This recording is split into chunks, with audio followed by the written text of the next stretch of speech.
तो आज की क्लास में हम ट्रांजैक्शन प्रोसेसिंग कॉन्सेप्ट्स में शेड्यूल्स की बात करने वाले हैं। तो हम समझेंगे शेड्यूल्स होते क्या हैं और क्या क्या प्रॉब्लम आती है जब हमारे पास मल्टीपल ट्रांजैक्शंस कॉन्करेंटली एग्जीक्यूट होते हैं। तो सबसे पहले अगर हम थोड़ा सा रिकैप कर लें ट्रांजैक्शंस के बारे में, तो हमने देखा था जो ट्रांजैक्शंस होते हैं वो क्या है। अगर हम बात करें ट्रांजैक्शंस की, तो transactions simply group of instructions है, ठीक है। और अगर मान लो कोई भी ट्रांजैक्शन, मान लो जैसे T1 है, और उस पर्टिकुलर T1 में आपके पास, अगर हम ग्रुप ऑफ इंस्ट्रक्शंस की बात करें, तो आपके पास मल्टीपल इंस्ट्रक्शंस हो सकते हैं एक पर्टिकुलर ट्रांजैक्शन में। तो जैसे T1 ट्रांजैक्शन है और उसके पास n नंबर ऑफ इंस्ट्रक्शंस है, जैसे इंस्ट्रक्शन 1, इंस्ट्रक्शन 2, इंस्ट्रक्शन 3, ऐसे करके n नंबर ऑफ इंस्ट्रक्शंस हैं। तो जो ट्रांजैक्शन होता है वो एक्टिव स्टेट में कब तक रहेगा, जब तक कि ये पूरे के पूरे जो इंस्ट्रक्शंस हैं वो एग्जीक्यूट ना हो जाए। मतलब अगर 4 इंस्ट्रक्शंस हैं और उसमें से एक भी इंस्ट्रक्शन अगर एग्जीक्यूट नहीं हुआ है, तो इसका मतलब ट्रांजैक्शन आपका कंप्लीट नहीं हुआ है, ट्रांजैक्शन आपका फिनिश नहीं हुआ है। दूसरी बात, ट्रांजैक्शन या तो सक्सेस होगा, सक्सेसफुल ट्रांजैक्शन होगा, या फेल्ड होगा। अगर कोई भी इंस्ट्रक्शन एग्जीक्यूट प्रॉपर नहीं हो पाता है और अगर फेल हो जाता है वो इंस्ट्रक्शन, तो कंप्लीट ट्रांजैक्शन रोल बैक हो जाता है, या आप कह सकते हो जो आपका ट्रांजैक्शन है वो अबॉर्ट हो गया, ठीक है। तो इसका मतलब एक ट्रांजैक्शन के सक्सेसफुल होने के लिए, एक ट्रांजैक्शन के कंप्लीट होने के लिए पूरे के पूरे उसके जितने भी इंस्ट्रक्शंस हैं उसका एग्जीक्यूट होना जरूरी है। ओके, तो अब हम आगे बात समझने की कोशिश करते हैं। होता क्या है कि जब भी हमारे पास जो ट्रांजैक्शंस होते हैं वो आपके, जैसे मान लो पहले एक T1 ट्रांजैक्शन आता है और T1 ट्रांजैक्शन पूरा का पूरा कंप्लीट हो जाता है, उसके बाद कोई दूसरा ट्रांजैक्शन आता है T2। जैसे पहले एक T1 ट्रांजैक्शन आया और वो अपना पूरा के पूरे इंस्ट्रक्शंस को एग्जीक्यूट कर देता है। एग्जीक्यूट होने के बाद देन T2 आता है। जो एरो मार्क है बता रहा है टाइम को। तो पहले T1 ट्रांजैक्शन कंप्लीट होता है, उसके कंप्लीशन के बाद T2 आता है और T2 एग्जीक्यूट होता है। देन T2 ट्रांजैक्शन कंप्लीट होता है, T2 के बाद T3 आता है और T3 एग्जीक्यूट होता है। तो इट मींस अगर आप देखो तो यहां जो ट्रांजैक्शंस हैं वो आपके ट्रांजैक्शंस क्या हो रहे हैं, एक बार में एक ट्रांजैक्शन कंप्लीटली एग्जीक्यूट हो रहा है, देन दूसरा ट्रांजैक्शन आ रहा है। तो आपस में वो एक दूसरे को इंटरलीव्ड नहीं कर रहे, इंटरफेयर नहीं कर रहे हैं, ठीक है। तो जब तक कोई भी ट्रांजैक्शन एक दूसरे को इंटरफेयर नहीं करेंगे, इंटरलीव नहीं करेंगे, मतलब जब तक एक ट्रांजैक्शन कंप्लीट ना हो, दूसरा ट्रांजैक्शन भले ही आ चुका है लेकिन उसका एग्जीक्यूशन नहीं होगा, तब तक कोई दिक्कत वाली बात नहीं है, तब तक कोई प्रॉब्लम नहीं है। प्रॉब्लम कब आएगी, जब आपके पास मल्टीपल ट्रांजैक्शंस कॉन्करेंटली एग्जीक्यूट हो या पैरेलली एग्जीक्यूट हो। इसका मतलब ये हुआ कि जैसे कि मान लो T1 एग्जीक्यूट हो रहा था, उसी बीच में आता है T2 और कॉन्टेक्स्ट स्विच होके T2 को मेमोरी मिल जाए, देन फिर T1 आ जाए, देन कॉन्टेक्स्ट स्विच होके T2 आ जाए। इन पर्टिकुलर ट्रांजैक्शंस में आपके पास प्रॉब्लम आ सकती है। इट मींस अगर देखा जाए तो जब मल्टीपल ट्रांजैक्शन एक साथ एग्जीक्यूट होते हैं तो आपके पास प्रॉब्लम हो सकती है। उन्हीं प्रॉब्लम को हम डिस्कस करने वाले हैं। तो अगर हम सिंपल बात करें कि जब आपके पास बंडल ऑफ ट्रांजैक्शन एग्जीक्यूट होने वाले होते हैं साइमल्टेनियसली, ठीक है, तो आपको डेटाबेस को कंसिस्टेंट मेंटेन करना एक चैलेंज है। जैसे कि अगर हम बात को समझने की कोशिश करें तो जैसे हमारा स्टार्टिंग में एक ए डेटाबेस है जो कंसिस्टेंट स्टेट में है। तो जब हम इस पे कोई भी ट्रांजैक्शन परफॉर्म करें, कोई भी या मल्टीपल ट्रांजैक्शन परफॉर्म करें, तो after execution of all the transactions आपका जो डेटाबेस होना चाहिए वो कैसा होना चाहिए, कंसिस्टेंट स्टेट में होना चाहिए, ठीक है। हमें यही देखना है कि हम कितने भी मल्टीपल ट्रांजैक्शन एग्जीक्यूट करें एक पर्टिकुलर डेटाबेस पे या इन नंबर ऑफ डेटाबेस पे, तो जैसा पहले था, मतलब जैसा कंसिस्टेंट स्टेट पहले था उस पर्टिकुलर डेटाबेस का, वही ट्रांजैक्शन कंप्लीट होने के बाद भी होना चाहिए। बिकॉज बंडल ऑफ ट्रांजैक्शन एक साथ एग्जीक्यूट हो रहे हैं। So when a bundle of transaction executed simultaneously, then how we can maintain the system consistent, ठीक है। So when transactions are executed concurrently in a interleaved fashion, then the order of execution of operation or instruction from the various transaction is known as schedule.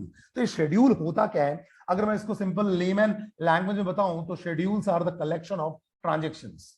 Simple, सबसे पहली बात अगर मैं करूं तो schedules क्या है? कलेक्शन ऑफ ट्रांजेक्शंस जो आपस में या तो इंटरलीव्ड फैशन में या सिंपल सीरियल फैशन में एग्जीक्यूट हो रहे हैं, मतलब एक के बाद एक। जब एक कंप्लीट हो जाता है उसको कोई इंटरफेयर नहीं करता है, उसके बाद दूसरा ट्रांजेक्शन आता है। तो आइदर सीरियली एग्जीक्यूट हो रहे हो या इंटरलीव्ड फैशन में एग्जीक्यूट हो रहे हैं। इनके कलेक्शन को हम क्या बोलते हैं? शेड्यूल्स बोलते हैं। तो schedules are the collection of transaction. Schedules जो है वो क्या है? सिंपल कलेक्शन ऑफ ट्रांजेक्शंस है। और ट्रांजेक्शंस क्या है? Transactions are the collection of instructions. Transactions क्या है? इंस्ट्रक्शंस के कलेक्शन है। तो यहां तक बात हमें समझ में आ गई। हमें ये भी समझ में आ गया कि शेड्यूल्स क्या है, और हमें ये भी समझ में आ गया कि ट्रांजेक्शन होते क्या है। तो चलो बात को समझते हैं। अब अगर मेरे से अगर पूछा जाए कि शेड्यूल की बात करी जाए तो शेड्यूल्स सिंपल लैंग्वेज में कलेक्शन ऑफ ट्रांजेक्शंस है, या आप ऐसा बोल सकते हो transactions are executed concurrently either in a interleaved fashion और इन अ सीरियल फैशन। ठीक है, और उनके कलेक्शन को आप शेड्यूल बोलते हो। ठीक है, और जब हमारा जो कहना चाहिए कॉन्करेंट ट्रांजेक्शन होता है, मतलब एक साथ मल्टीपल ट्रांजेक्शंस आते हैं और आपस में इंटरलीव्ड भी करते हैं। इंटरलीव्ड का मतलब क्या हुआ? Mix by alternating between them, मतलब एक ट्रांजेक्शन अभी कंप्लीट नहीं हुआ है और कॉन्टेक्स्ट स्विच होकर दूसरे ट्रांजेक्शन को अगर सीपीयू मिल जाता है। हमने ऑपरेटिंग सिस्टम में पढ़ा था कॉन्टेक्स्ट स्विचिंग के बारे में कि आपके पास मल्टीपल प्रोसेसेस होते थे, P1 P2 ऐसे करके आपके पास n नंबर ऑफ प्रोसेसेस होते थे। अब P1 प्रोसेस को पहले मेमोरी मिला, ठीक है, अब P1 प्रोसेस के कंप्लीट एग्जीक्यूशन से पहले ही उससे सीपीयू छिन गया और P2 को मिल गया। ठीक है, ऐसा हो सकता है, ठीक है, कि कंप्लीट एग्जीक्यूशन ना हो और P1 को फिर से वेटिंग क्यू में भेज दिया जाए या रेडी क्यू में भेज दिया जाए और P2 को मौका मिल जाए। उसके बहुत सारे डिफरेंट कंडीशंस थे। यहां भी ऐसा होता है जब हमारे पास मल्टीपल ट्रांजैक्शंस होते हैं। तो मल्टीपल ट्रांजैक्शन के केस में there are n number of reasons कि सीपीयू किसी को जिसको मिला हुआ है उसको बिना कंप्लीट किए हुए दूसरे को सीपीयू मिल जाए। बिकॉज हम क्या चाहते हैं? कॉन्करेंट ट्रांजेक्शन चाहते हैं, मल्टीपल ट्रांजेक्शन एक साथ हो सके। हम ऐसा नहीं चाहते हैं कि एक बार में एक पूरा का पूरा ट्रांजेक्शन कंप्लीट हो और फिर दूसरे को ट्रांजेक्शन मिले, फिर दूसरे को मौका मिले। और सीपीयू तो एक बार में एक ही प्रोसेस को मिलेगा या एक ही ट्रांजेक्शन को मिलेगा। हमने पढ़ा हुआ है कि सीपीयू तो एक बार में एक ही को मिलेगा, ठीक है, मल्टीपल प्रोसेसेस तो हैं लेकिन एक बार में एक ही को सीपीयू मिलेगा। और कॉन्टेक्स्ट स्विचिंग इतना फ्रिक्वेंटली होता है, जो टाइम होता है इतना आप कह सकते हो नैनो सेकेंड्स में होते हैं, कि जो कॉन्टेक्स्ट स्विचिंग होती है आपको पता नहीं चलता। और हर बंदे को, हर प्रोसेस को यही लगता है कि मुझे भी सीपीयू मिल रहा है और मुझे भी सीपीयू मिल रहा है, मतलब मैं ही अकेला हूं जिसको सीपीयू मिल रहा है। लेकिन कॉन्टेक्स्ट स्विचिंग के चलते सीपीयू क्या होता है कि फ्रिक्वेंटली दूसरे प्रोसेस को असाइन हो जाता है। ऐसा भी हो सकता है कि वो इससे पहले जो प्रीवियस प्रोसेस था वो कंप्लीट नहीं हो पाया हो। ठीक है, तो हम बात को समझने की कोशिश करते हैं। A series of operation from one transaction to another transaction is known as schedule। ठीक है, तो मैंने आपको बताया था कि शेड्यूल क्या है? कलेक्शन ऑफ ट्रांजेक्शन, या आप बोल सकते हो सिंपल सी बात है अ सीरीज ऑफ ट्रांजेक्शंस। अब हर ट्रांजेक्शन में ऑपरेशंस होंगे, तो आप ऐसा भी बोल सकते हो a series of operation from one transaction to another transaction is known as schedule। It is used to preserve the order of the operation in each of the individual transaction। So a schedule is a set of transaction। Then बात ये आती है, हम schedules को further divide करने से पहले कुछ एग्जांपल्स की बात करते हैं और समझने की कोशिश करते हैं। अब देखो, अगर मैं बात करूं शेड्यूल्स की, तो हमारे पास यहां पर जनरली देखा जाए तो दो ऑपरेशन होते हैं। एक होता है रीड ऑपरेशन और दूसरा होता है राइट ऑपरेशन। ठीक है, दो ऑपरेशन मेनली होते हैं। तो अगर हम बात करें तो रीड का मतलब सिंपल सी बात हुई, डेटाबेस से आप डेटा को रीड कर रहे हो और उसको लोकल बफर में ला रहे हो। ठीक है, तो रीड को जनरली आप जो डिनोट करते हो, या तो आप रीड बोलोगे या तो आर बोलोगे। और अगर हम राइट की बात करते हैं तो आप राइट बोलते हो या डब्ल्यू बोलते हो। ओके, अब रीड का मतलब क्या हुआ? रीड का मतलब ये हुआ, read the data value from the database. आप डेटाबेस से डेटा वैल्यू को रीड कर रहे हो और लोकल बफर में ला रहे हो, मतलब मेमोरी में या रैम में या प्राइमरी मेमोरी में ला रहे हो। और ये हमेशा रीड ऑपरेशन जो होता है वो सेफ होता है। रीड करने से कोई अपडेशन तो होता नहीं है, तो कोई दिक्कत होने वाली नहीं है। राइट ऑपरेशन में क्या होता है? It write the data into the database and send it to the further use, और you can say it write the data into the local buffer or the memory and send it to the further use. Okay, अब दिक्कत कब आती है, समझना मेरी बात को। दिक्कत तब आती है जब हमारे पास होता क्या है कि मल्टीपल जो ट्रांजेक्शंस है, जैसे मान लो T1 ट्रांजेक्शन है, फिर देन T2 ट्रांजेक्शन है, देन T3 ट्रांजेक्शंस है। दिक्कत तब आती है जब सारी के सारे ट्रांजेक्शंस एक ही डेटाबेस पे काम कर रहे हो, कॉमन डेटा को अगर शेयर कर रहे हो तब दिक्कत आए। मान लो T1 A को रीड या राइट करता है, T2 B को रीड और राइट करता है, कोई दिक्कत नहीं है, T3 C को भी रीड और राइट करता है, कोई दिक्कत वाली बात नहीं है, कोई प्रॉब्लम वाली बात नहीं है। लेकिन सपोज है T1 A को राइट कर रहा है, T2 उसी समय आके इसको रीड करे, T3 उसी समय आके इसको राइट करे, तो दिक्कत है। बिकॉज यहां अगर हम बात करें तो जो डेटा है या जो डेटाबेस है वो कॉमन है या शेयर्ड है। तो जब भी कॉमन डेटाबेस हो, शेयर डेटाबेस हो, तभी प्रॉब्लम आती है, और उन प्रॉब्लम्स को हम डिस्कस करेंगे। ठीक है, तो यहां हम समझने की कोशिश करते हैं शेड्यूल्स को। हमने देखा schedule is the set of transaction. तो यहां हमारे पास दो ट्रांजेक्शंस हैं, एक T1 ट्रांजेक्शन है जिसमें हम रीड करते हैं और फिर A = A-50, मतलब हमने कोई ऑपरेशन परफॉर्म किया, हमारा जो इंस्ट्रक्शन है वो सब्ट्रैक्शन का है, और उसके बाद हम राइट कर रहे हैं, देन फिर हम रीड कर रहे हैं B को, देन B में B+50 कर रहे हैं, देन हम उसको राइट कर रहे हैं। सेम अगर हम बात करें T2 में, तो T2 में हम A को रीड कर रहे हैं, देन टेम्प वेरिएबल में A × 0.1 कर रहे हैं, A में A का टेम्प के साथ सब्ट्रैक्शन कर रहे हैं, then write of A, then read of B, then B = B+temp हमारा इंस्ट्रक्शन है, देन राइट ऑफ B। यहां जो T1 ट्रांजेक्शन है और T2 ट्रांजेक्शन दो डिफरेंट ट्रांजेक्शंस हैं, ठीक है, लेकिन अगर आप देखो तो दोनों A और B पे काम कर रहे हैं, तो इसका मतलब जो T1 है और T2 है वो शेयर डेटा पे काम कर रहे हैं। ओके, इतनी बात हमें समझ में आ गई। ठीक है, क्योंकि दिक्कत कब है, जब मल्टीपल ट्रांजेक्शंस एक साथ एग्जीक्यूट हो और डेटा भी शेयर्ड हो, तभी प्रॉब्लम आता है। ठीक है, अब यहां देखो, यहां जो हम बात कर रहे हैं हमारा ट्रांजेक्शन T1 है, तो अगर आप देखिए तो पहले T1 आ रहा है और T1 के पूरे इंस्ट्रक्शन कंप्लीट हो रहे हैं, कंप्लीट एग्जीक्यूट हो रहा है, देन T2 आके अपना एग्जीक्यूशन करता है। तो इसमें कोई दिक्कत वाली बात नहीं है। क्यों कोई दिक्कत नहीं है? कोई इंटरफेरेंस है ही नहीं, कोई भी ट्रांजेक्शन एक दूसरे को इंटरफेयर नहीं कर रहा है। भले ही T1 और T2 ट्रांजेक्शन एक साथ आए हो, सपोज दैट T1 भी और T2 जो कहना चाहिए एक्टिव हुए हो, वो एक साथ हुए हो, कोई फर्क नहीं पड़ता। T1 पूरा कंप्लीट एग्जीक्यूट होगा, देन T2 एग्जीक्यूट होगा, या आप ऐसा बोल लो T2 पहले एग्जीक्यूट होगा पूरा का पूरा कंप्लीट मतलब ऑल द इंस्ट्रक्शंस, पूरे के पूरे इंस्ट्रक्शंस एग्जीक्यूट होने चाहिए, तो कंप्लीशन होगा, देन T1 एग्जीक्यूट होगा। या तो पहले T1 एग्जीक्यूट होगा मतलब उसके पूरे instruction, because transaction is the collection of instruction, तो कंप्लीट इंस्ट्रक्शन जब तक एग्जीक्यूट नहीं होगा दूसरे को मौका नहीं मिलेगा। चलिए मैं एक एग्जांपल से समझाने की कोशिश करता हूं।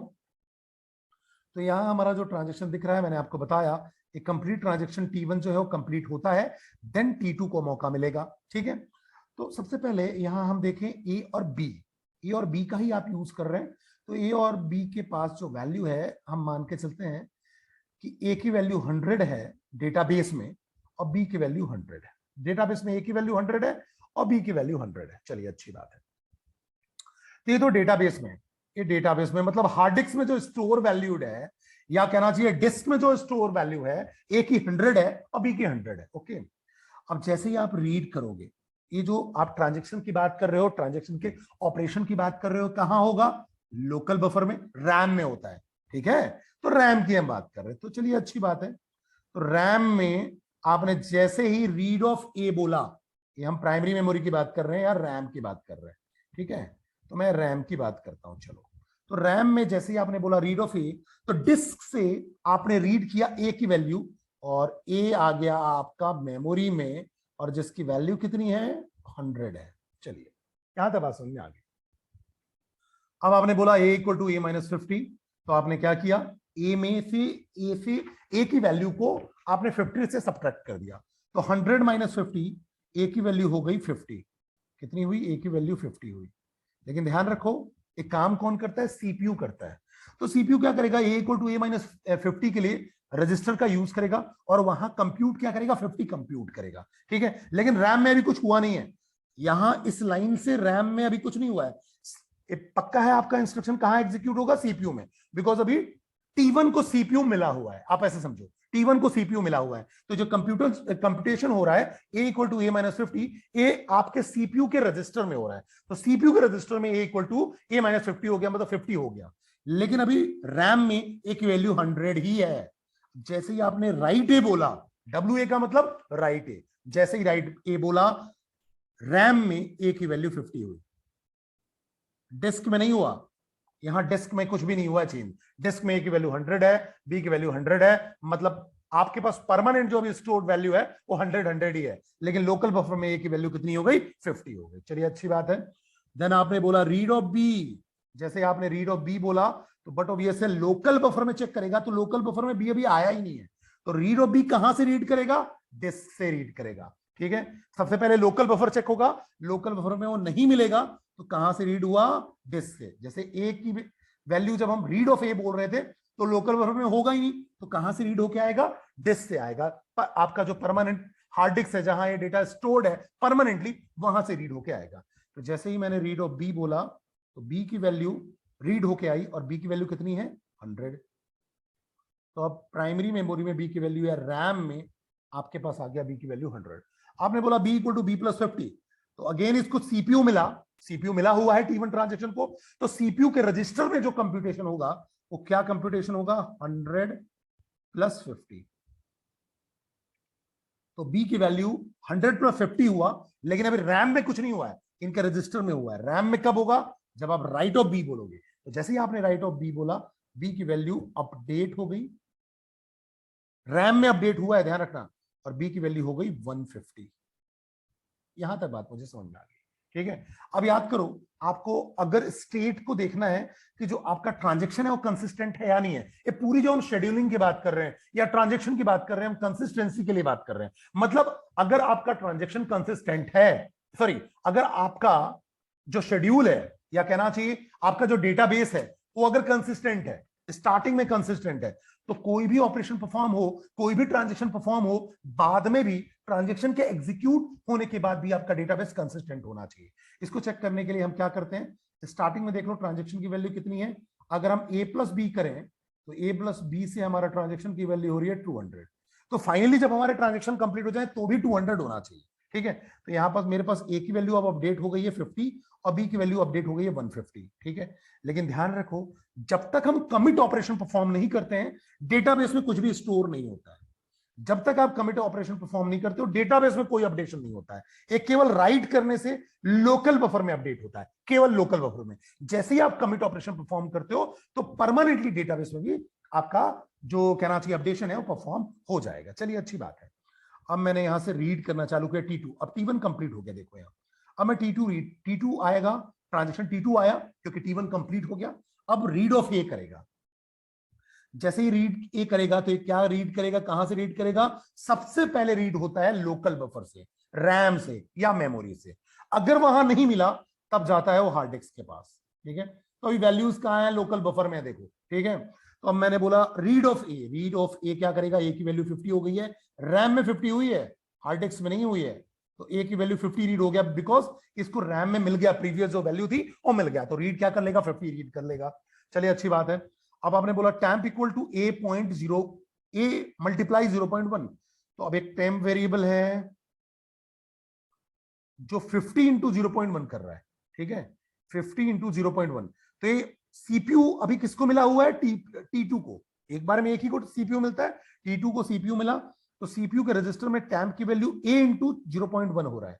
तो ये कितना है? 50, और मल्टीप्लाई आपने किया 0.1, तो 0.1 जब आपने मल्टीप्लाई किया 50 इंटू 0.1, तो देखो ये आ जाएगा आपका 5।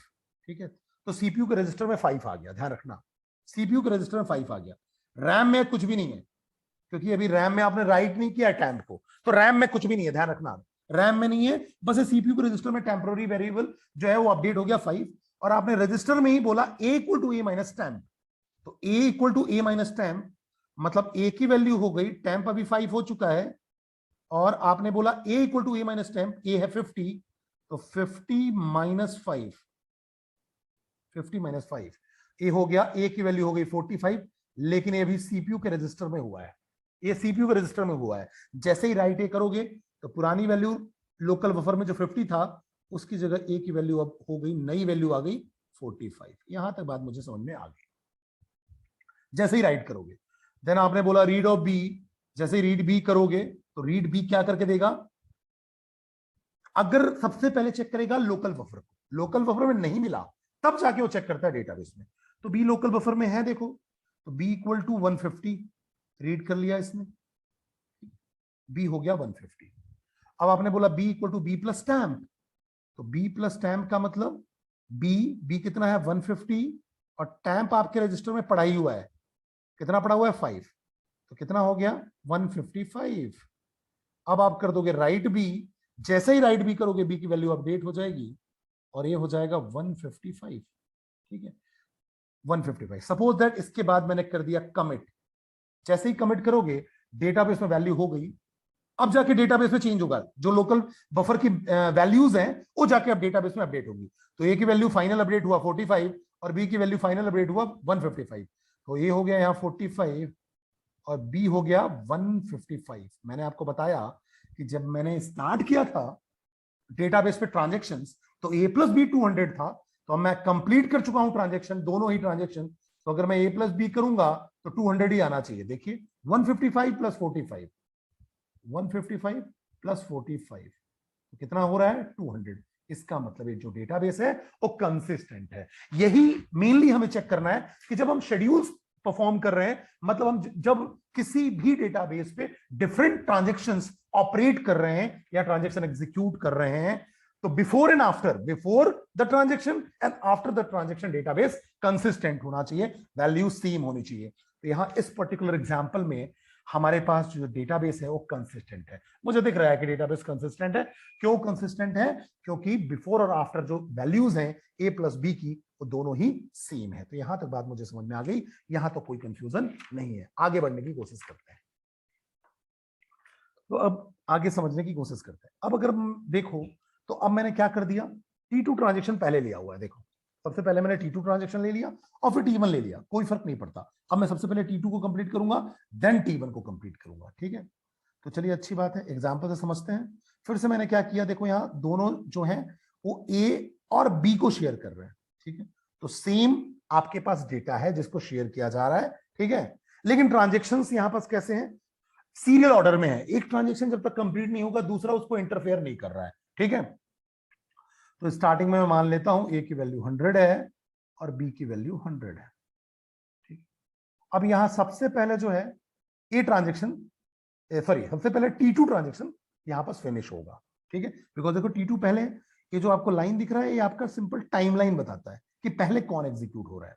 तो जो बट ऑब्वियस है, जो सबसे पहले लिखा हुआ है वो पहले एग्जीक्यूट होगा। ठीक है, तो यहां पर मैंने लिया ए की वैल्यू 100 और बी की वैल्यू 100। यहां ये मान लेते हैं रैम का पार्ट, इसको हम रैम मान लेते हैं। और ये आपका डिस्क हो गया जो परमानेंटली सेव है। अब read of A, read of A पहले क्या करेगा, रैम में रीड करेगा। रैम में कुछ भी पड़ा हुआ है ही नहीं, ए की वैल्यू है ही नहीं। ठीक है, तो कहां जाएगा रीड करने, डिस्क से रीड करेगा। ठीक है, परमानेंट स्टोरेज से रीड करेगा। चलिए अच्छी बात है, जैसे ही रीड ए करेगा ए की वैल्यू रैम में आ जाएगी और कितना होगा ये 100 आ गया। ठीक है, यहां तक बात समझ में आ गई। अब temp equal to A into 0.1, तो टैम्प में आपने क्या कर दिया, टैम्प में आपने लिखा टैम्प इक्वल टू ए मतलब 100 पॉइंट मल्टीप्लीकेशन ऑफ 0.1। तो ये कितना हो जाएगा, ये रजिस्टर में आपके पास कंप्यूट हुआ और 10 आ गया, बिकॉज मैं इसको राइट नहीं कर रहा हूं। अब मैंने बोला ए equal to A minus temp, तो A equal to A minus temp, A की वैल्यू है 100 माइनस टैम्प मतलब 10, दैट इज 90। रजिस्टर में 90 कंप्यूट हो गया, बिकॉज सबसे पहले T2 को सीपीयू मिला, तो सीपीयू T2 को मिला, वहां रजिस्टर भी है जहां कंप्यूटेशन होता है। जैसे मैं राइट कर दूंगा तो राइट करने से रैम में आप राइट कर दोगे। ठीक है, कमिट करने से रैम की वैल्यू डिस्क में परमानेंटली स्टोर हो जाती है, और केवल राइट करोगे तो राइट करने से रैम में अपडेट होगा। अगर राइट आपने नहीं किया तो रैम में अपडेट नहीं हुआ, केवल रजिस्टर में पड़ा हुआ है। किसके, सीपीयू के रजिस्टर में पड़ा हुआ है, इस बात को ध्यान रखिएगा। तो जैसे ही मैंने राइट ए बोला, अब ये जो 90 है, ए की वैल्यू 100 से क्या हो गया अपडेट 90, लेकिन कहां हुआ है, रैम में हुआ है, ध्यान रखना। चलिए यहां तो बात समझ में आ गई। अब मैंने रीड ऑफ बी बोला, रीड ऑफ बी, अब जब रीड ऑफ बी बोलूंगा तो बी को सबसे पहले रैम में वो सर्च करेगा, रैम में नहीं मिला तो डिस्क में जाएगा और डिस्क से उसको पिक करके रैम में ले आएगा, ठीक है, क्योंकि कोई भी एग्जीक्यूशन तो रैम में ही होगा, ठीक है। अब हमने जैसे ही रीड बी किया तो बी की वैल्यू 100 आ गई। अब मैंने बोला B equal to B plus temp, तो b equal to B plus temp मतलब बी कितना है 100 और प्लस टैम्प, टैम्प कितना है 10, तो बी की वैल्यू हो गई 110, लेकिन ये सीपीयू के रजिस्टर में हुआ है, ठीक है। जैसे ही आपने राइट ऑफ बी बोला तो बी की वैल्यू अपडेट हो जाएगी रैम में और बी इक्वल टू हो जाएगा 110। यहां तक बात समझ में आ गई। अब T2 का ट्रांजेक्शन कंप्लीट हो गया, देन T1 आ रहा है, यहां देखिए T2 अब यहां पूरा फिनिश हो चुका है। अब T1 आ रहा है, T1 को सीपीयू मिलेगा, T1 बोलेगा रीड ऑफ ए, जैसे ही रीड ऑफ ए बोलेगा सबसे पहले रैम में सर्च करेगा, तो ए की वैल्यू कितनी है 90, चलिए अच्छी बात है। अब बोला ए इक्वल टू ए माइनस 50, तो यहां से क्या होगा 90 माइनस 50, क्योंकि सबसे पहले लोकल बफर रीड होता है, तो 90 माइनस 50 इज 40, लेकिन ये सीपीयू के रजिस्टर में अपडेट हुआ है, ठीक है, क्योंकि अब T1 को सीपीयू मिल गया है, तो सीपीयू के रजिस्टर में अपडेट हुआ, 90 माइनस 50 कितना हो गया 40। और अब आपने बोला राइट ऑफ ए, अब जैसे ही राइट ऑफ ए बोलोगे वैल्यू अपडेट हो गया, अब ए की वैल्यू हो गई रैम के अंदर 40, चलिए ठीक है। अब आपने बोला रीड ऑफ बी, सबसे पहले रैम में रीड करेगा, जैसे ही रीड करेगा उसको क्या मिलेगा, बी की करंट वैल्यू होगी 110, तो रीड हो गया। अब B equal to B plus 50, तो 110 प्लस 50 दैट इज 160, ये क्या हो गया 160, कोई बात नहीं। और अब आपने बोला राइट ऑफ बी, अभी तो ये ट्रांजेक्शन कहां हुआ है सीपीयू के रजिस्टर में, जैसे ही राइट ऑफ बी बोलोगे बी की वैल्यू रैम में हो गई 160, नो इश्यू, ठीक है।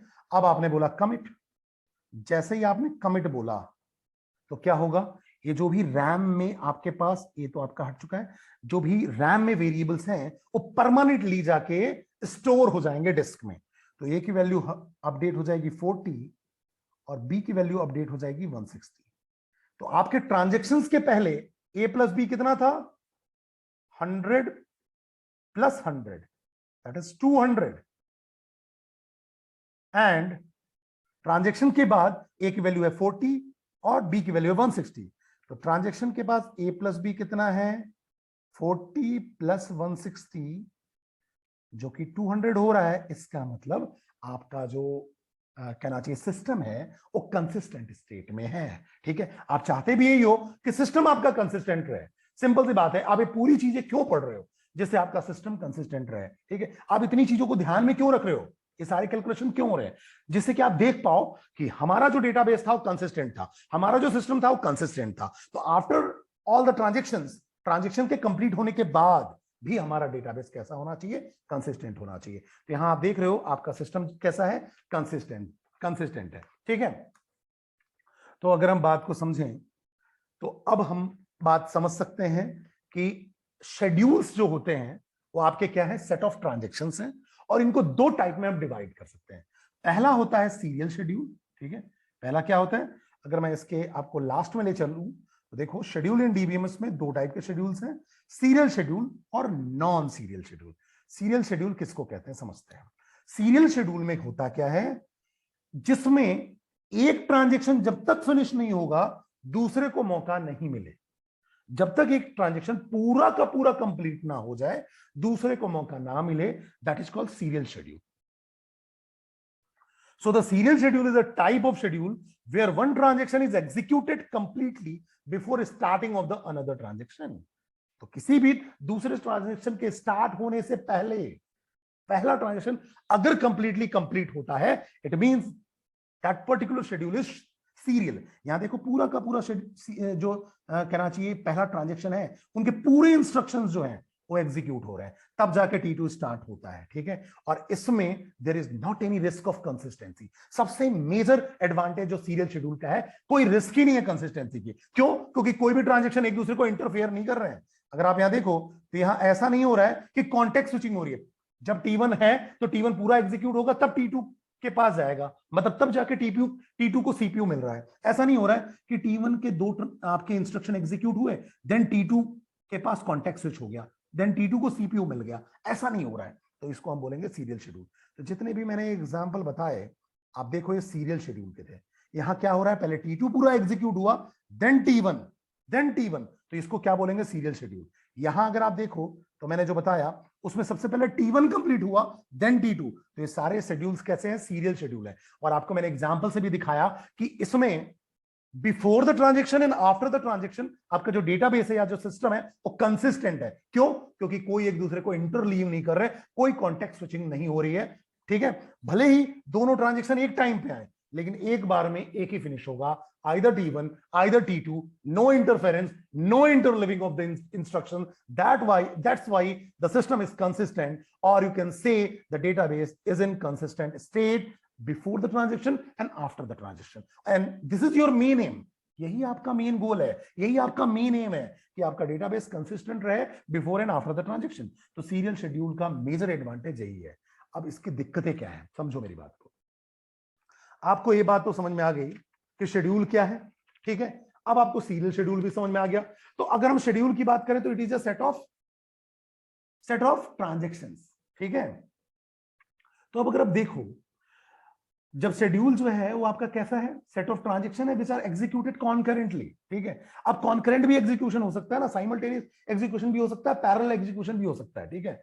तो सीरियल शेड्यूल में हमारे पास क्या है कि आपके पास एक ट्रांजैक्शन जब तक फिनिश नहीं होगा दूसरा स्टार्ट नहीं होगा, ठीक है। और कोई इंस्टेंस ऑफ टाइम पे, किसी भी इंस्टेंस ऑफ टाइम पे एक दूसरे को इंटरफेयर नहीं करेंगे, ठीक है। तो ऐसा शेड्यूल सीरियल शेड्यूल होगा, ठीक है, जिसमें एक जब तक एग्जीक्यूट नहीं हो दूसरा स्टार्ट नहीं हो सकता है, ठीक है। दूसरा कब स्टार्ट होगा, जब एक पूरा का पूरा जो कहना चाहिए आपका ट्रांजैक्शन है वो कंप्लीट हो जाए, ठीक है। So any instance of time you are with only one transaction. Serial schedule में क्या होगा, किसी भी इंस्टेंस ऑफ टाइम पे एक ही ट्रांजैक्शन जो होगा उसको मेमोरी मिली हुई होगी, ठीक है। तो इसको अगर मैं एग्जांपल से समझाऊं तो जैसे मान लो T1 आया, T1 ने अपना पूरा एग्जीक्यूशन किया, देन T2 आ रहा है, T2 ने अपना पूरा एग्जीक्यूशन किया, देन आपका दूसरा कोई भी ट्रांजैक्शन आ रहा है, ठीक है। कोई इंटरफेरेंस नहीं है। इसका अगर मैं सबसे सिंपल एग्जांपल बताऊं तो आज के 10-15 साल पहले जो हम ऑफलाइन रिजर्वेशन करवाते थे, ठीक है, तो हम काउंटर में जाके ऑफलाइन रिजर्वेशन कराते थे ट्रेन की, ठीक है। तो हम क्या करते थे, मान लो सपोज दैट एक ही काउंटर है, ठीक है, उस काउंटर पे हम लंबी लाइन लगाते थे, ठीक है, हर बंदा खड़ा होता था लाइन में, फिर आप क्या करते थे, काउंटर वाले बंदे को अपनी पूरी इंफॉर्मेशन फिल करके देते थे, ठीक है, पूरी इंफॉर्मेशन फिल करके देते थे। वो क्या करता था, आपके इंफॉर्मेशन के बेस पे जो भी आपने इंफॉर्मेशन दिया है, और सपोज दैट पूरी जो लाइन लगी है वो एक ही ट्रेन के लिए लगी हुई है, ठीक है, कोई एबीसी एक्सप्रेस है, उस एबीसी एक्सप्रेस में सभी को रिजर्वेशन कराना है। अब सब अपनी अपनी इंफॉर्मेशन देंगे, जब पहला बंदा अपनी इंफॉर्मेशन देगा उसके बेस पे उसकी इंफॉर्मेशन फिल की जाएगी, ठीक है, और जो भी उस काउंटर में बैठा हुआ है उसकी इंफॉर्मेशन फिल करेगा और उसका टिकट बुक कर देगा, ठीक है। जैसे ही इसका टिकट बुक हुआ, ठीक है, मान लो 50 सीट्स बची हुई थी, तो अब जैसे ही इसका टिकट बुक हुआ 49 सीट बच गई, और अब ये बाहर हुआ, उसके बाद दूसरे को मौका मिलेगा, देन नेक्स्ट वाले को मौका मिलेगा। ये क्या है, सीरियल है, इसमें कोई कॉन्फ्लिक्ट नहीं है। आपको पहले ही पता चल जाएगा कि पूरी सीट बुक हो चुकी है या इतनी सीट बची हुई है, ठीक है, क्योंकि कोई भी पैरेलल इसमें एग्जीक्यूशन नहीं कर पा रहा है। क्यों? क्योंकि अगर सपोज दैट हम चंडीगढ़ स्टेशन पे हैं और चंडीगढ़ में जो एबीसी एक्सप्रेस है उसका सपोज दैट 10 टिकट्स हैं, ठीक है, मैं ऑफलाइन रिजर्वेशन की बात कर रहा हूं जो पहले होता था, ठीक है। तो 10 टिकट्स हैं, तो 10 टिकट्स चंडीगढ़ के लिए ही स्पेसिफिक है। यहां बंदे आएंगे और यहां जो बुकिंग होगा वो स्टैंड से बुकिंग होगा, ठीक है, किसी और के लिए नहीं है। जो चंडीगढ़ स्टेशन से बुकिंग कराएगा उसी के लिए है, ठीक है। और ये ऑफलाइन काउंटर है, ठीक है, इस ऑफलाइन काउंटर पे बंदे आते जाएंगे और अपना बुकिंग कराते जाएंगे लाइन बाय लाइन, ठीक है। तो एक जो बंदा आएगा उसके फिनिश होने के बाद ही दूसरे को मौका मिलेगा। This is called serial schedule, ठीक है। तो सीरियल शेड्यूल में हमें ये बात समझ में आ गई कि कंसिस्टेंसी की कोई प्रॉब्लम नहीं है। तो मेन एडवांटेज क्या है, there is not any risk of consistency, ठीक है, guarantee of system consistent, guarantee है यहां पर सिस्टम की कंसिस्टेंसी की, ठीक है। लेकिन अगर इस चीज की गारंटी तो आपने दे दिया, लेकिन हमें जरूरत किसकी है, कॉन्करेंट ट्रांजैक्शन की, पैरेलल ट्रांजैक्शन की, मल्टीपल यूजर एक साथ आ पाए, ठीक है। जैसे आजकल का ऑनलाइन सिस्टम है कोई भी कहीं से भी बुकिंग कर सकता है, ठीक है। तो आप क्या करते हो, एबीसी एक्सप्रेस में जैसे आप मान लो बुकिंग करने वाले हो, ठीक है, तो आपने देखा 50 सीट्स थी, जैसे ही आपने अपनी इंफॉर्मेशन फिल की, लॉगिन किया, तो आपको दिखता है 40 सीट्स हो गई। मतलब क्यों ऐसा?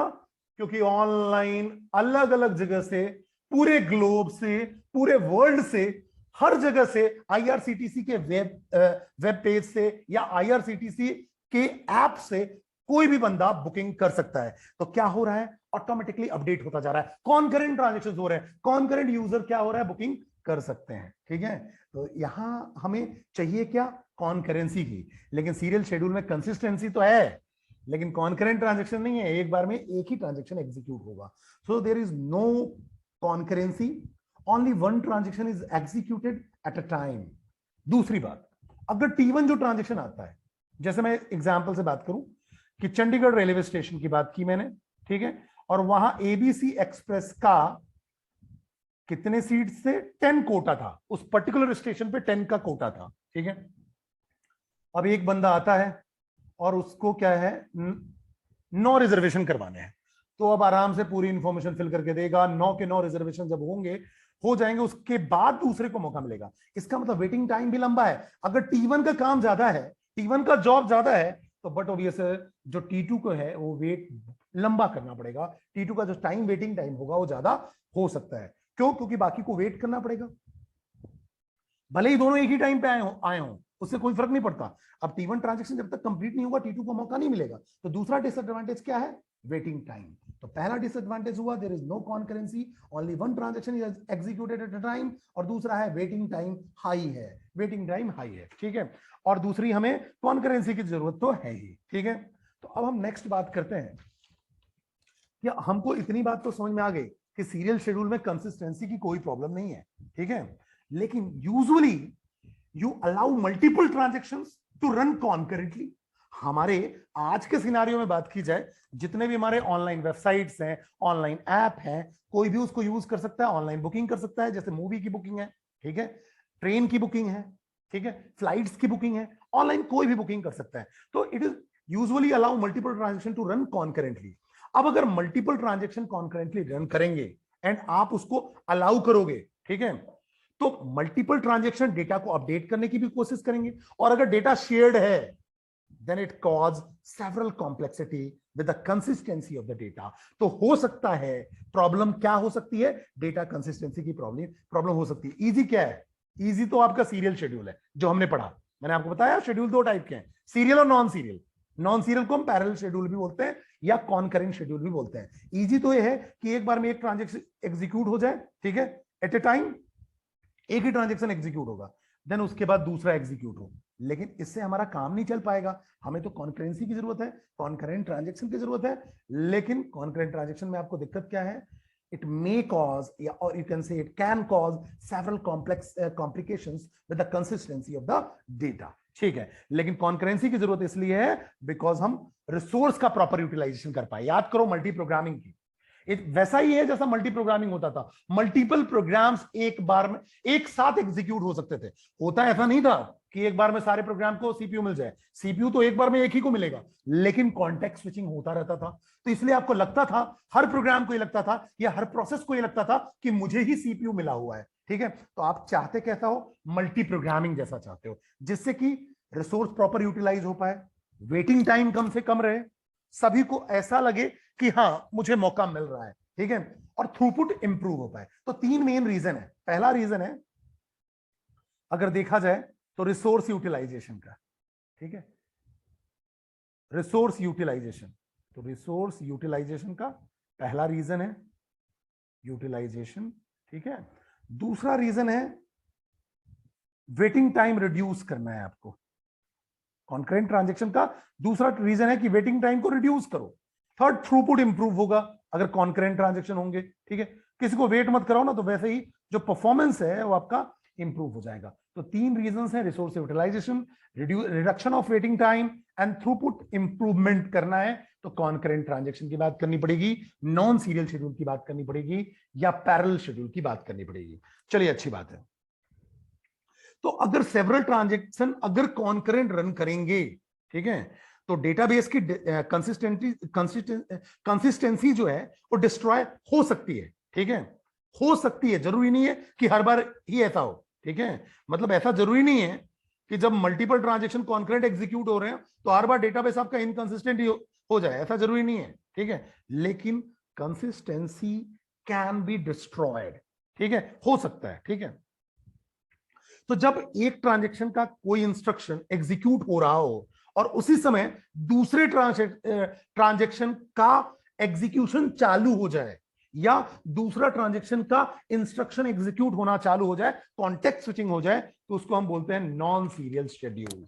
सो यू कैन से before completing one transaction, if we switch to another transaction, then this type of schedule is called non-serial schedule. And non-serial does not guarantee that if that doesn't guarantee of consistency, ठीक है, मतलब ये बात आप बोल सकते हो कि नॉन सीरियल है does not guarantee that it always take the system to inconsistent state और consistent state। मतलब हो सकता है कि सिस्टम कंसिस्टेंट भी हो जाए, हो सकता है आपका सिस्टम इनकंसिस्टेंट भी हो जाए, ठीक है, but there is a potential risk of inconsistency.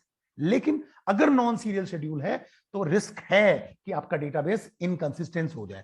हमेशा ऐसा नहीं होगा कि आप जब नॉन सीरियल शेड्यूल की बात करते हो तो आपका डेटाबेस इनकंसिस्टेंट ही हो जाए, ठीक है।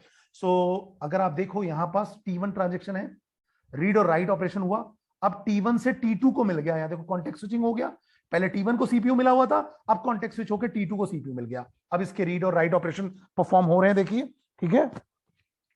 और जब इसके रीड और राइट ऑपरेशन परफॉर्म हो गए, देन अगेन कॉन्टेक्स्ट स्विच हुआ और आपको T1 को मौका मिल गया, देन आप यहां देखो फिर अगेन आपको T2 को मौका मिल गया। एक कॉन्टेक्स्ट स्विचिंग जब हो रहा है, मतलब एक ट्रांजैक्शन के कंप्लीट होने से पहले ही दूसरे ट्रांजैक्शन का इंस्ट्रक्शन अगर एग्जीक्यूट होने लगे, that is called non serial. तो एग्जांपल है नॉन सीरियल का, देखिए यहां read A equal to a-50, then write किया, देन T2 आया operation, read A temp a equal to a- temp and write A, then again T1 को मौका मिला, कॉन्टेक्स्ट स्विच हुआ, उसके इंस्ट्रक्शन एग्जीक्यूट हुए, देन अगेन T2 को CPU मिल गया कॉन्टेक्स्ट स्विच होके, ठीक है। तो this is a type of scheduling where the operation of multiple transaction are interleaved. This might lead to a rise in the concurrency problem. Unlike the serial schedule, where one transaction must wait for another to complete all its operation, in the non-serial schedule, the other transaction proceeds without waiting for the previous transaction to complete. अब अगर आप इसमें देखो तो मैं आपको दो example बताऊंगा जिसमें, क्योंकि मैंने आपको बोला नॉन सीरियल शेड्यूल से हमेशा हमेशा आपका जो डेटाबेस है या जो सिस्टम है वो इनकंसिस्टेंट ही हो जाए, ऐसा नहीं है। लेकिन मैंने आपको क्या बताया कि जो चांसेस हैं रिस्क के वो हाई हैं। चांसेस क्या है कि हो सकता है कि नॉन सीरियल शेड्यूल में आपको इनकंसिस्टेंसी आ जाए। क्यों?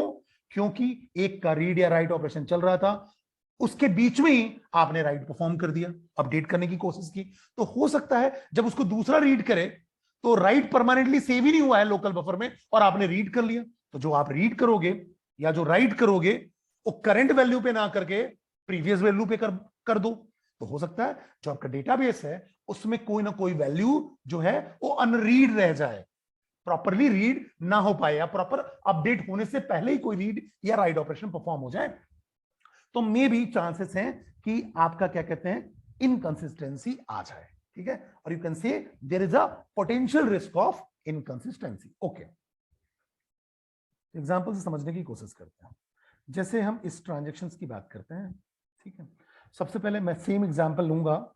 मैंने बोला a इक्वल टू 100 है और देखो a और b ये दोनों शेयर्ड हो रहे हैं, दोनों तरफ T1 और T2 जो दोनों हैं और a और b को शेयर कर रहे हैं, ठीक है। तो स्टार्टिंग में जो सिस्टम है उसमें a की वैल्यू 100 है और b की वैल्यू 100 है। समझने की कोशिश करते हैं, ठीक है। तो a की वैल्यू 100 है और b की वैल्यू 100 है, तो बट ऑब्वियस है आपको क्या देखना पड़ेगा कि जब आपका ट्रांजैक्शन कंप्लीट हो, ठीक है, तो जो भी इनका सम हो रहा है एज इट इज उतना ही सम हो, मतलब जो भी सम ऑफ a प्लस b है, ठीक है, वो प्रिजर्व रहना चाहिए। अगर प्रिजर्व रहता है it means the system is consistent. तो अगर आप देखिए तो a प्लस बी स्टार्टिंग में it means before the transaction 100 plus 100 200 है, ठीक है। Then after the transaction it should be preserve, means if we add और if we sum a plus b it should be 200। देन हम क्या बोलेंगे जो आपका ट्रांजेक्शन है वो कंसिस्टेंट है। चलिए ठीक है, तो चेक करने की कोशिश करते हैं बच्चे। सबसे पहले यहां अगर देखो तो ए की वैल्यू 100 रीड हुई, मतलब ये रैम में 100 आ गया, तो रैम के अंदर ए की वैल्यू 100 रीड होके आ गया। ठीक है, डेटाबेस से रीड हुआ, बिकॉज रैम में तो था ही नहीं, तो ए की वैल्यू डेटाबेस में, चलो मैं फिर से इसको बताता हूं, जस्ट अ मिनट। तो ए की वैल्यू आपके डेटाबेस में रीड होके आया 100, ये आपका रैम है, तो इस रैम की बात कर रहे हैं। ठीक है, अब आपने बोला ए इक्वल टू ए माइनस 50, तो सीपीयू के रजिस्टर में कंप्यूटेशन होगा 100 माइनस 50, तो ए की वैल्यू हुई 50, लेकिन अभी कहां हुआ है, सीपीयू के रजिस्टर में। जब तक आप राइट नहीं करोगे रैम में राइट नहीं होगा, और जब तक कमिट नहीं करोगे डेटाबेस में कमिट नहीं होगा, ध्यान रखना, डेटाबेस में रेप्लिकेट नहीं होगा। अब आप राइट करोगे तो ए की वैल्यू कितनी हो गई, 50, रैम में अब ए की वैल्यू हो गई 50, बिकॉज आपने राइट कर दिया। ठीक, अब T1 से सीपीयू छिन गया और T2 को मिल गया, तो कॉन्टेक्स्ट स्विचिंग हुआ और कॉन्टेक्स्ट स्विच होके अब T2 को मिला। अब जैसे ही रीड ऑफ ए करेगा तो मेमोरी में पड़ा हुआ है, ए की वैल्यू 50 पड़ी हुई है, तो सबसे पहले लोकल बफर रीड होता है, तो ए की वैल्यू 50। देन आपने बोला temp equal to A into 0.1, तो ए इंटू 0. मतलब 50 multiplication of 0.1, it means temp की वैल्यू हो गई 5। ठीक है, रजिस्टर में हुआ, कहां, सीपीयू के रजिस्टर में। अब आपने बोला ए equal to A minus temp, तो 50 माइनस 5, ए की वैल्यू हो गई 45, लेकिन ये रजिस्टर में हो रहा है, अभी आपके रैम में नहीं आया है, लोकल बफर में नहीं आया है। ठीक है, ठीक है।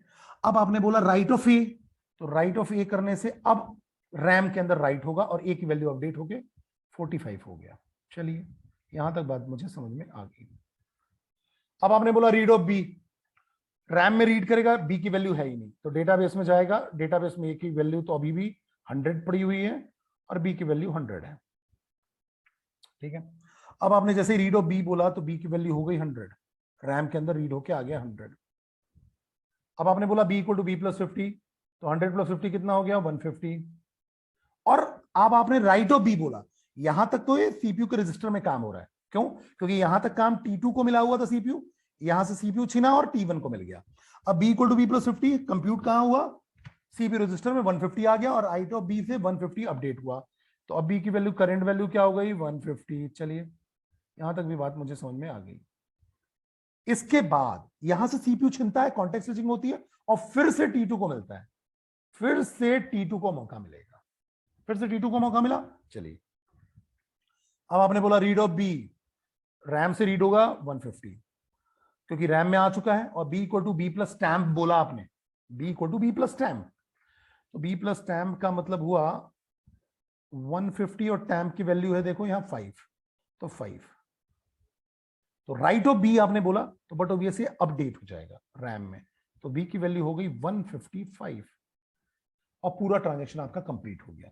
अब मैंने आपको बोला जब ट्रांजेक्शन कंप्लीट हुआ उसके बाद आप कर दो कमिट, कमिट जैसे ही कमिट करोगे, ए की वैल्यू करंट क्या है 45, तो ये अपडेट हो गया 45, बिना कमिट किए डेटाबेस में स्टोर नहीं होगा, केवल रैम में पड़ा रहेगा, ध्यान रखना। ठीक है, और रैम तो वैसे ही वोलेटाइल नेचर का होता है। अब बी की वैल्यू 155 है करंट, तो बी इक्वल टू 155। ठीक है, अब आप इन दोनों को ऐड करो, a plus B, and the sum is 200, it means the value is preserved, so you can say this is in consistent state, consistent state में है। तो देखो नॉन सीरियल शेड्यूल में भी ऐसा हमेशा नहीं होगा कि इनकंसिस्टेंसी आए, कंसिस्टेंसी हो सकती है। ठीक है, हाँ रिस्क है कि इनकंसिस्टेंट हो जाए, लेकिन हमेशा जरूरी नहीं है। देखो यहां पास ये नॉन सीरियल है लेकिन फिर भी कंसिस्टेंट है। ठीक है, तो मे भी कंसिस्टेंट हो सकता है। दूसरे एग्जाम्पल को समझने की कोशिश करता है, तो दूसरे एग्जाम्पल को अगर आप समझोगे तो यहां देखो आपने क्या बोला, यहां भी आप ले लो। सबसे पहले स्टार्टिंग में मैं मान लेता हूं ए की वैल्यू है 100 और बी की वैल्यू है 100, तो जो डेटाबेस का स्टार्टिंग पोजीशन है या सिस्टम जो स्टार्टिंग है वो ए प्लस बी कितना आ रहा है 200, तो जब ट्रांजेक्शन कंप्लीट हो तो 200 ही आना चाहिए। क्यों, क्योंकि T1 और T2 देखो ए और बी को शेयर कर रहे हैं, देखो दोनों के पास ए और बी वही है। ठीक है, तो शेयर कर रहे हैं और कॉन्करेंट ट्रांजेक्शंस हैं, इंटरलीव्ड फैशन में, नॉन सीरियल शेड्यूल है। ठीक है, अब समझने की कोशिश करते हैं, बड़े ध्यान से समझेंगे। सबसे पहले आपने रीड किया और ये रैम ले लो, ये आपका रैम हो गया। सबसे पहले आपने रीड किया तो ए की वैल्यू है 100, तो रैम में जाएगा, रैम में 100 है ही नहीं, तो ये रीड करके और रैम में ले आएगा 100। ठीक है, और आपने बोला a equal to a minus 50, समझना मेरी बात को, a equal to a minus 50, तो T1 को CPU मिला हुआ था। अब याद करो ऑपरेटिंग सिस्टम में पढ़ते थे कि जितने भी प्रीवियस इंस्ट्रक्शन एग्जीक्यूट हो चुके होते हैं उसके बाद ही एग्जीक्यूशन चालू होता है, मतलब प्रीवियस इंस्ट्रक्शन को फिर से एग्जीक्यूट करने की जरूरत नहीं होती है कॉन्टेक्स्ट स्विचिंग में, ध्यान रखना। तो मैं अब सीपीयू के इसके रजिस्टर में जो T1 ट्रांजेक्शन था उसको अलग क्या एलोकेट हुआ होगा, पॉइंटर अलग एलोकेट हुआ होगा, जो पॉइंटर रेफरेंस कर रहा होगा, जो मेमोरी रेफर कर रहा होगा वो अलग होगा। तो जो सीपीयू के लिए आपके पास पीसीबी होगा, प्रोग्राम जो कंट्रोल ब्लॉक है या जो प्रोसेस कंट्रोल ब्लॉक है वो अलग होगा। तो मैं मान लेता हूं यहां जो PCB1 है, T1 का PCB1 है, उसमें ए की वैल्यू कितनी हो गई, a माइनस 50, a माइनस 50 मतलब 100 था, a की वैल्यू 50 हो गई PCB1 में, ठीक है। लेकिन मैंने राइट नहीं किया, और राइट नहीं किया तो यहां अपडेट भी नहीं हुआ, ध्यान रखना, रैम में अपडेट नहीं हुआ, लेकिन T1 ट्रांजेक्शन के रजिस्टर में जो कंप्यूटेशन हुआ वो पीसीबी में जो पॉइंट कर रहा है वो क्या पॉइंट कर रहा है, 100 माइनस 50 दैट इज 50। चलिए अच्छी बात है, ठीक है। अब राइट तो मैंने किया नहीं, अब मैं रीड करूंगा, तो रीड करेगा T2 जब, अब कॉन्टेक्स्ट स्विच हो गया, इसके बाद कॉन्टेक्स्ट स्विच हुआ, T2 को मौका मिला, अब T2 को सीपीयू मिला तो रीड ऑफ ए करेगा, तो रैम को चेक करेगा सबसे पहले, रैम में क्या पड़ा हुआ है 100, क्यों, क्योंकि आपने 100 माइनस 50 तो कर दिया, लेकिन 50 को आपने अपडेट नहीं किया, राइट करते तो रैम में राइट होता, राइट नहीं हो पाया, वो उसके पीसीबी में स्टोर्ड है, ठीक है। तो अब ए की वैल्यू तो हो गई भाई 100, यहां तक बात मुझे समझ में आई। अब आपने रीड करके 100 लिया और आपने बोला 100 मल्टीप्लीकेशन ऑफ 0.1 दैट इज 10, ये आपका 10 हुआ। अब ए की वैल्यू आपने बोला a माइनस 10, तो 100 माइनस 10 मतलब 100 माइनस 10। अब एक कंप्यूटेशन कहां हो रहा है, PCB2 में, ध्यान रखना, PCB2 किसका है, T2 का, ठीक है, प्रोसेस कंट्रोल ब्लॉक, ठीक है। तो 100 माइनस 10 कितना हो गया, 90। अगर मैं राइट ना करूं तो T2 ट्रांजेक्शन जब इसके बाद एग्जीक्यूट होगा वो अपने पीसीबी में देखेगा, दैट इज PCB2, ठीक है। लेकिन मैंने कर दिया राइट, अब मैंने कर दिया राइट, समझना मेरी बात को। अब जैसे ही राइट करूंगा रैम में वैल्यू अपडेट हो गई और ए की वैल्यू हो गई 90, ए की वैल्यू 90 हो गई, रैम में अपडेट हो गया और ए कितना हो गया, अब 90 हो गया। अब क्या हुआ, अब जब मैं रीड ऑफ बी करूंगा तो जो पीसीबी है उसमें देखना ए की वैल्यू 90 तो हो ही गई, रैम में अपडेट हो गया, तो ये तो छोड़ दो। अब रीड भी करके इसने PCB2 में बी को रीड कर लिया है, तो बी की वैल्यू जब देखेगा रैम में तो था ही नहीं, तो डिस्क से रीड करेगा, डिस्क में कितना पड़ा हुआ है 100, तो रीडिंग हो चुका है, ध्यान रखना। और कोई भी प्रोसेस होता है अपने पीसीबी से ही इंस्ट्रक्शन देखता है कि मैंने कितने इंस्ट्रक्शन एग्जीक्यूट कर लिया है, और ध्यान रखना जितने इंस्ट्रक्शन एग्जीक्यूट हो गए हैं वो दोबारा रीड नहीं होंगे, दोबारा एग्जीक्यूट नहीं होंगे, ठीक है, डायरेक्टली पीसीबी से वो अपने इंस्ट्रक्शन को एग्जीक्यूट करेगा। तो पीसीबी में बी की वैल्यू रीड करके 100 ले आ चुका है, ध्यान रखना, तो इसके बाद ही एग्जीक्यूशन होगा, ठीक है, और रैम के पास भी जाने की जरूरत नहीं है, डायरेक्ट पीसीबी से रीड हो जाएगा, ठीक है। जैसे ही उसने रीड किया उससे मेमोरी छिन गई, और मेमोरी छिन के किसको मिल गया, सीपीयू किसको मिला, T1 को। अब आता है और T1 बोलेगा मैं राइट करूंगा, अब मैं राइट जब वो करेगा तो रैम में देखने नहीं जाएगा, वो पीसीबी में देखेगा कि मेरे कौन कौन से इंस्ट्रक्शन है, उसने देखा कि मुझे किसको राइट करना है, ए इक्वल टू 50 को, क्योंकि उसके पीसीबी प्रोसेस कंट्रोल ब्लॉक में ए तो 50 पड़ा हुआ है। तो जब यहां ये राइट करेगा ए को, तो अब ए की वैल्यू रैम में अपडेट क्या हो जाएगी, 50, ए की वैल्यू रैम में जो अपडेट हुई वो 50 अपडेट हुई, बिकॉज जब वो राइट ए कर रहा है तो बट ऑब्वियस है सबसे पहले पीसीबी चेक होगा, जो प्रोसेस कंट्रोल ब्लॉक है, कि कोई इंस्ट्रक्शन तो नहीं है, तो उसने देखा सारे इंस्ट्रक्शन तो ऑलरेडी कंप्लीटेड है, ए कंप्यूट होकर रखा हुआ है, बस मुझे राइट करना है, तो राइट क्या कर देगा, 50 राइट कर देगा, इसीलिए ए की वैल्यू रैम में अब कितना हुआ, 50 हुआ। अब ये रीड करेगा तो इसके पीसीबी में, अब यहां देखो ये तो 50 हो ही चुका है, अब इसके पीसीबी में रीड भी जब कर लिया इसने, तो बी की वैल्यू यहां तो रैम में रखी ही नहीं है, रैम में कोई वैल्यू आई ही नहीं है, तो बी की वैल्यू इसने डेटाबेस से रीड करके 100 ले लिया, ठीक है, 100 ले रीड कर लिया, कोई ऑपरेशन तो दिख नहीं रहा है, तो बी की वैल्यू 100 रीड हो गई। अब जब आपने बोला B equal to B plus 50, ठीक है, आप ये भी कह सकते हो कि बी की वैल्यू यहां रीड होके भी कितनी आ चुकी है, 100 आ चुकी है, ठीक है। अब बी की वैल्यू 100 आ चुकी है, या जब इसने रीड भी किया था, तो इसने अपने प्रोसेस कंट्रोल ब्लॉक में 100 रखा, अब ई की वैल्यू 100 आ गई। तो ये आप यहां ऐसा भी बोल सकते हो, रीड भी करने से रैम से इसने 100 रीड कर लिया, कोई दिक्कत वाली बात नहीं है, ठीक है। तो रीड बी से 100 आ गया, क्यों? क्योंकि रीड बी इसका भी ऑपरेशन परफॉर्म हो चुका है ना। तो यहां आपने जब इसने रीड किया होगा तो 100 रैम में भी आ गया होगा, और इसका प्रोसेस कंट्रोल ब्लॉक में 100 रीड हो चुका है। अब आपने बोला बी को बी प्लस 50 कर दो, तो बी हो गया 150, ठीक है। ये अभी कहां हो रहा है? सीपीयू के रजिस्टर में।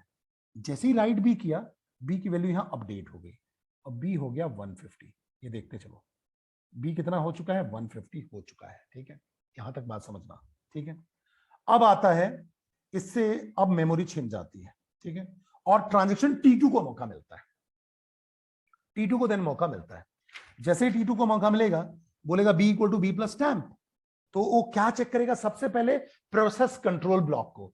तो प्रोसेस कंट्रोल ब्लॉक में उसने ऑलरेडी रीड करके रखा हुआ है, तो रैम में नहीं जाएगा। इसलिए वो रैम में नहीं जा रहा है, क्योंकि ऑलरेडी इंस्ट्रक्शन एग्जीक्यूट हो चुका है। अगर रीड ऑपरेशन पहले से ही परफॉर्म हो चुका है तो फिर से रीड नहीं करेगा। हमने ऑपरेटिंग सिस्टम में पढ़ा था, जो इंस्ट्रक्शन एग्जीक्यूट हो जाते थे उसके बाद इंस्ट्रक्शन एग्जीक्यूट होता था। तो इसने बी पहले रीड करके रखा है, जो कितना है? 100, जबकि रैम में 150 हो चुका है, इसको पता ही नहीं है। तो यहां क्या होगा? 100 और टेम्प कितना था? 10। तो 100 प्लस 10 हो गया 110, और अब आपने राइट कर दिया। जैसे ही राइट करोगे तो रैम में राइट होता है। अब बी की वैल्यू हो गई अपडेट, और बी की वैल्यू हो गई 110। अब देखो 110 अपडेट हो गया। जो 150 प्लस 10 होना चाहिए था, वो 100 प्लस 10 हुआ, बिकॉज आपने रीड पहले ही कर लिया था, और रीड करके प्रोसेस कंट्रोल ब्लॉक में वो स्टोर हो जाता है। अब जब आप राइट करने की कोशिश कर रहे हो, ऐड करने की कोशिश कर रहे हो, तो सबसे पहले प्रोसेस कंट्रोल ब्लॉक चेक होगा, देन रैम चेक होता है, देन हार्ड डिस्क। अब मैंने इसको कर दिया कमिट। जैसे ही कमिट करूंगा तो ए की वैल्यू अपडेट हो जाएगी, कितनी हो जाएगी? 50, और बी की वैल्यू अपडेट होगी और 110 हो जाएगी। तो 100 से कितना हो गया? 110। अब इनको अगर मैं ऐड करूंगा तो आ रहा है 160। It means it is not in consistent state, because जो ए प्लस बी था वो प्रिजर्व नहीं रहा। क्यों नहीं रहा? बिकॉज ए प्लस बी 200 होना चाहिए था, और अब आपको क्या मिल रहा है? 160 मिल रहा है। तो ये नॉन सीरियल शेड्यूल के चलते आपको इनकंसिस्टेंसी आ रही है। तो नॉन सीरियल शेड्यूल में कंसिस्टेंसी हो भी सकता है, और रिस्क ये है कि इनकंसिस्टेंट हो सकता है। जबकि सीरियल शेड्यूल की बात करें तो हमेशा जो आपका कहना चाहिए सिस्टम होगा, हमेशा कंसिस्टेंट होगा। तो नॉन सीरियल शेड्यूल में अगर मैं एडवांटेजेस की बात करूं, तो आपका एडवांटेजेस क्या है? रिसोर्स प्रॉपर यूटिलाइज हो रहा है, कॉन्करेंट ट्रांजेक्शन हो रहा है, थ्रूपुट भी इंप्रूव हो रहा है, सब कुछ है, थ्रूपुट भी इंप्रूव हुआ। लेकिन अगर मैं डिसएडवांटेज की बात करूं, तो system might be at a risk of inconsistency, ठीक है। जैसे अगर मैं बात करूं ऑनलाइन ट्रांजेक्शन्स की, ऑनलाइन रिजर्वेशन सिस्टम की, तो ऑनलाइन रिजर्वेशन सिस्टम में आप देखते हो कि आप जब बुकिंग कर रहे होते हो, ठीक है, तो सीट दिखते हैं 20। जैसे ही बुक करके आप निकलते हो, आप कंप्लीट पेमेंट करते हो, आपको वेटिंग मिल जाता है। बुक क्यों नहीं हो पाता है? बिकॉज मल्टीपल यूजर कॉन्करेंटली उस पर्टिकुलर ट्रेन में रिजर्वेशन करा रहे हैं पूरे वर्ल्ड से, आइदर यूजिंग आईआरसीटीसी ऐप और आईआरसीटीसी का वेब पेज के थ्रू। तो जब तक आपका ट्रांजैक्शन कंप्लीट हुआ, कॉन्करेंट मल्टीपल ट्रांजैक्शंस थे जो एग्जीक्यूट हो रहे थे, जो पहले हो गया, जिसको रिसोर्सेस पहले मिल गए, उसकी बुकिंग हो गई। तो यहां कॉन्करेंट ट्रांजैक्शन का मेजर ड्रॉबैक ये है कि सिस्टम हो सकता है कि रिस्क पे हो, डेटाबेस आपका इनकंसिस्टेंट हो जाए, ठीक है। बट लेकिन नीड किसकी है? कॉन्करेंट ट्रांजैक्शन की नीड है। तो ये बात हमको समझ में आ गई कि शेड्यूल्स होते क्या हैं, और सीरियल और नॉन सीरियल शेड्यूल में क्या डिफरेंस है, और किसकी जरूरत है। तो ये हमें समझ में आई बात कि नॉन सीरियल शेड्यूल की जरूरत तो है, लेकिन उसमें आपका डेटाबेस इनकंसिस्टेंट होने के चांसेस हैं। तो चलो इसको हम कैसे सॉल्व करेंगे, आगे की क्लासेस में डिस्कस करेंगे। Thank you.